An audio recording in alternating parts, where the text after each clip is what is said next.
And you mentioned the mid-price phone war. Now, that's possibly more interesting even than the thin phones because there's definitely a shift. And Hmm. I don't know about you guys, but I've kind of read the climate, and people are clearly sort of worried about money at the moment. You know, there's all sorts of weird things that could be going on, and I think this mid-price market is really appealing. Range, yeah. Yeah, I mean, and there's going to be a lot of heat tapping into that sort of that price range, isn't there? And as we all know, they've all got good features now. All of the major makers are going to supply you a Sometimes, decent phone. yeah. Sometimes even within the same brand. So the way I'm fairly new into this space, I mean, I haven't really reviewed a lot of mid-range phones before, apart from this year. So, but my take on it is because there's so many options that, like within the mid-range space, there's ranges as well. Mm. And sometimes even within a brand and their sub-brand. So Xiaomi, for example, they have Redmi, and it's crazy, right? The Poco. There's all these brands that are, kind of sprawling different phones.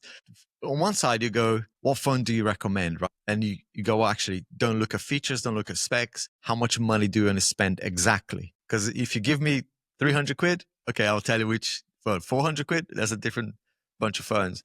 But then it gets really hard between that 400 and 600 pounds or $600. Yeah, that's where the heat is.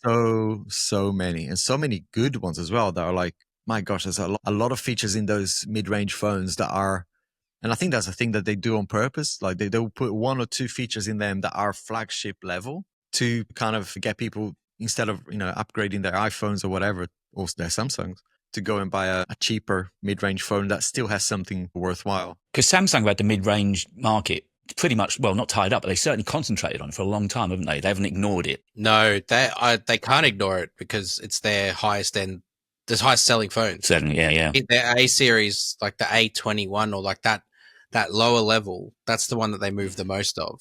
I wouldn't say it's like that in Australia. I would say Australia is actually pretty high ranked in the premium smartphone market. Like a lot of our smartphone sales are $1,200 and over, and 1,200 Australian, which is about probably 600 quid and over, because they're looking for a quality phone that they can keep hold of because people are holding onto their phones for a lot longer.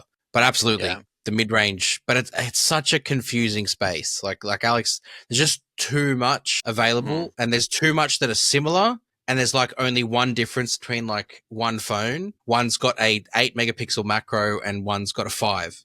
Yeah, And like you're a layman's going to know that, yeah. which one Yeah. do I get? Well, Yeah. they're both the same phone, effectively. Yeah. You're not missing out. Yeah. And you mentioned the mid-price phone war. Now, that's possibly more interesting even than the thin phones because there's definitely a shift. And I don't know about you guys, but I've kind of read the climate, and people are clearly sort of worried about money.